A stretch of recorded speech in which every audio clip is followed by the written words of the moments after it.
So the word on the street is that this past weekend was Austin's biggest weekend ever.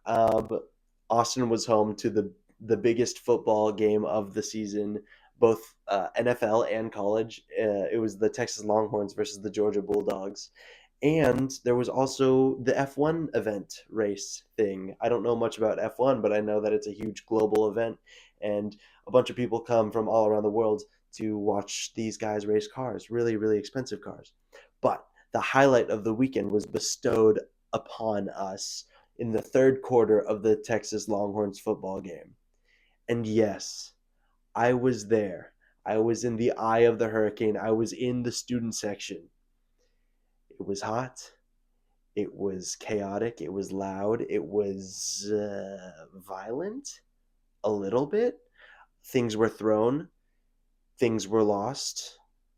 People laughed. People cried. People felt. And I documented my journey, and I'm going to take you along with me.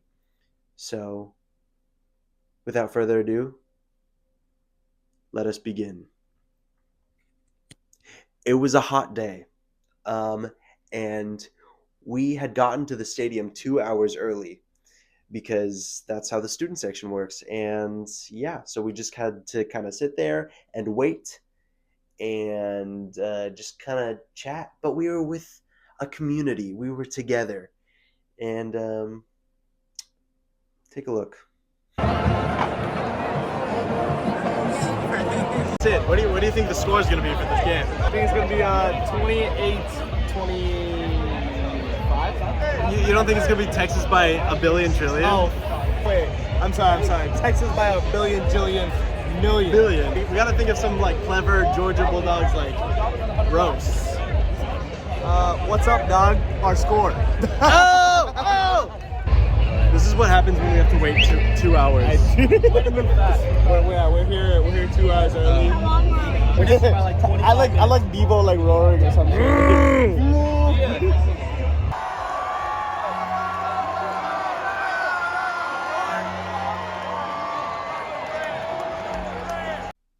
It's a less than optimal day in Austin because it's 96 degrees in October, in the middle of October. Like, you can't get that anywhere else, really.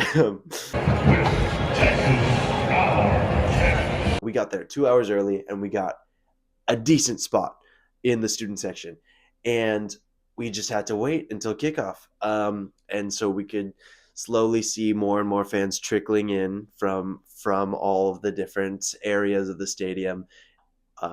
We just had to sit there and wait and watch the clock count down. And there were lots of people, and ushers were yelling at people, and it was just not a super fun experience, the waiting. But the game is going to start. It's so fun. Yes, we can watch some amazing football. We can watch the number. Okay, sorry, technical difficulties here. Yes, it's the game. We can watch the number 1 Texas Longhorns beat the number 5 Georgia Bulldogs. It's finally the Longhorns are finally going to be put to the test, and we're going to see if we're the real deal, and we can see if we're going to win the national championship. I'm just going to let you look at this footage of our emotional roller coaster throughout the progression of the football game. If we want to win, it's on us. Go back to Georgia. Yeah! Give them hell!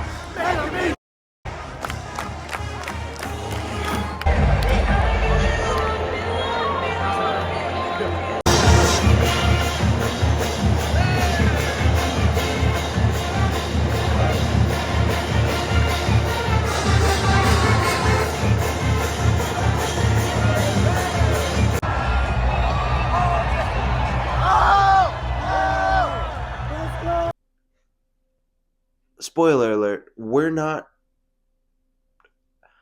I guess it was just a bad day. I guess Quinn Ewers, our starting quarterback, just woke up feeling a little sick, maybe, or maybe his arm was hurting or something, because he could not throw a pass more than 3 yards.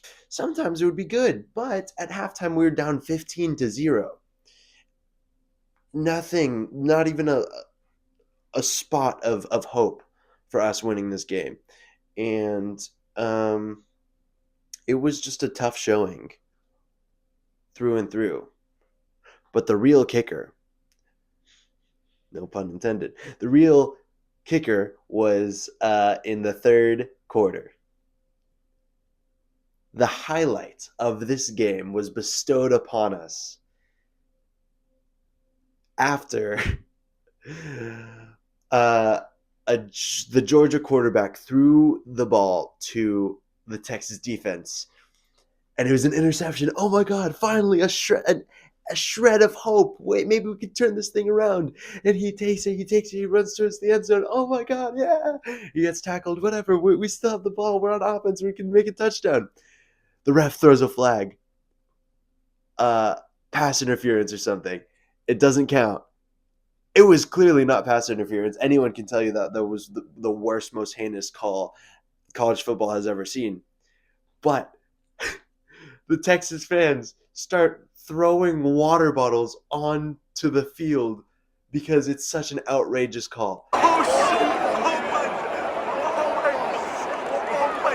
shit! So the fans are throwing water bottles, they're yelling, they're cursing out the refs, and I'm in there. I'm in the eye of the hurricane.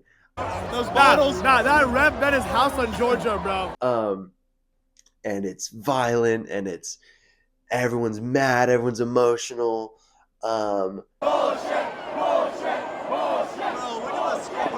And they delay the game because all the cheerleaders have to pick up the water bottles and take it and throw them away.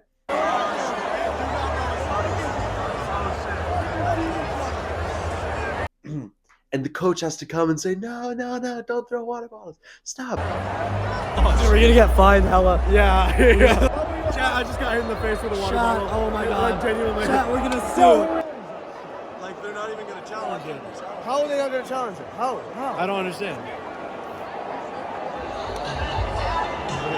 And so the refs, they review the play, they review the call, and they overturn it.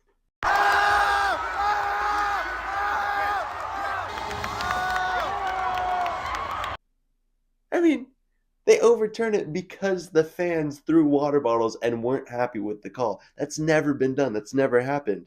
So, like, thank you, refs, but also it set a terrible precedent for football fans in the future, because if there's a call that they don't like, they can just throw water bottles onto the field and have it their way. And so that was insane. And then, yeah, okay, wow, maybe there is some hope for us now. No, there wasn't. I mean, a little bit. Like, we got a little close. There was a chance. We were within maybe 7 points at one point. And then our quarterback threw more interceptions. And yeah, it was just a pretty awful game that was so hyped up. But that's part of life, you know? We just have to deal with it. So, I think that's it. We tried. Did we? We tried really hard. No, we did not. Bro did not throw a pass that was more than 4 yards. I swear to God.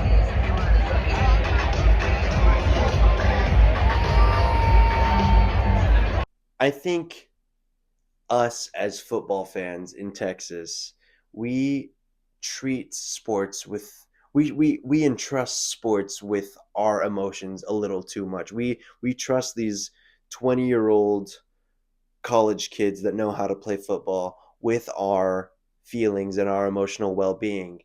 And I think it's time we honor our respect for the game, but we maybe take a step back and put our pride aside and just enjoy and and learn how to control our emotions, and foster a healthy relationship with sports, one of respect, one of humility, one of sportsmanship. But I think that if there's one thing I want you to take away from this video, It's that it is currently 3:15 p.m. and OU still sucks.